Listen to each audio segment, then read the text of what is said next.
সবাইকে সুপ্রভাত। সবাই ভালো থেকো। একটা ছোট্ট বিষয় আজকে বলবো।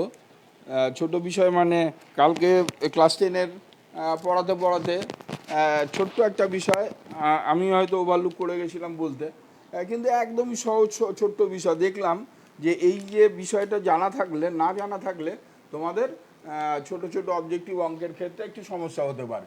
এই যে ত্রিকোণামিতির ত্রিকোণামিতির ত্রিকোণামিতি, তাহলে ত্রিকোণ নিয়ে যে বিদ্যা, এই ত্রিকোণের ক্ষেত্রে কিন্তু রাইট অ্যাঙ্গেল ট্রায়াঙ্গেল, এই right angle triangle, right angle triangle, এই রাইট অ্যাঙ্গেল ট্রায়াঙ্গেল পিথাগোরাসের সূত্র থেকে শুরু করে এগুলো তো তোমাকে জানতেই হবে। এটা 90 ডিগ্রি, এটা যদি থিটা হয় তাহলে এটা না 90 degree minus theta, 90 degree minus theta, এটা গেল একদম বেসিক বিষয়।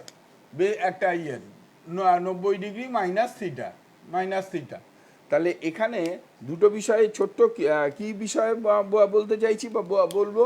দেখো, এখানে একটা জিনিস রাখতে হবে, অতিভুজ কাকে বলে? সমকোণের বিপরীত বাহুকে অতিভুজ বলে। কিন্তু অতিভুজটা কি? সমকোণী ত্রিভুজের সবচেয়ে বড় বাহু, বৃহত্তম বাহু। অতিভুজটা কি? বৃহত্তম বাহু। সমকোণী ত্রিভুজের বৃহত্তম বাহুর নাম হচ্ছে অতিভুজ। এটা হচ্ছে বৃহত্তম বাহু, সবচেয়ে বড় বাহুর নাম হচ্ছে অতিভুজ।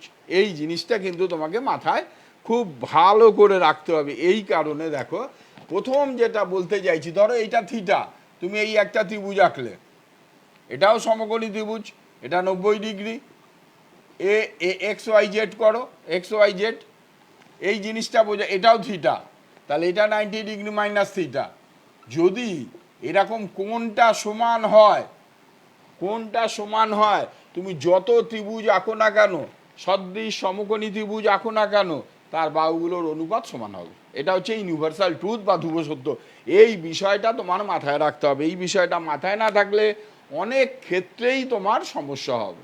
আবার বলি, এই যে এরকম যদি তুমি সদৃশ সমকোণী ত্রিভুজ আঁকো, 10টা আঁকো, প্রত্যেকের যদি এই সূক্ষ্মকোণটা ঠিক থাকে, মানে ফিক্স থাকে, একই হয়, তাহলে বাহুগুলোর অনুপাত সর্বদা সমান হবে, একই হবে।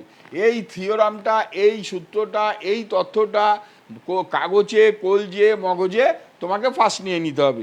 এটা একটা বিষয় গেল। আর একটা বিষয় ছোট্ট বলে শেষ করব, কারণ পরে যদি বেশি আলোচনার প্রয়োজন হয় তখন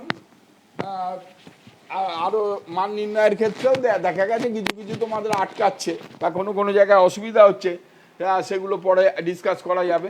আর একটা বিষয় দেখো, আর একটা বিষয় হচ্ছে যেটা, সেটা বলতে চাইছি, ধরো বলে দিল cos theta, cos theta equal to, cos theta equal to তোমার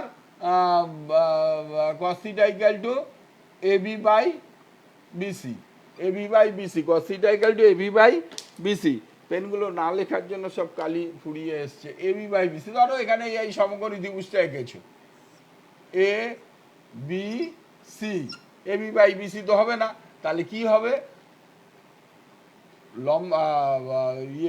সাইন থিটা ইকাল টু লম্ব বাই অতিভুজ, আর কস থিটা ইকাল টু ভূমি বাই অতিভুজ। তাহলে এখানে লিখবে কি? এখানে লিখবে বিসি বাই এসি। এবারে এইটা দিয়ে কিছু কিছু প্রশ্ন দিচ্ছে দেখলাম, বা অসুবিধা হচ্ছিল।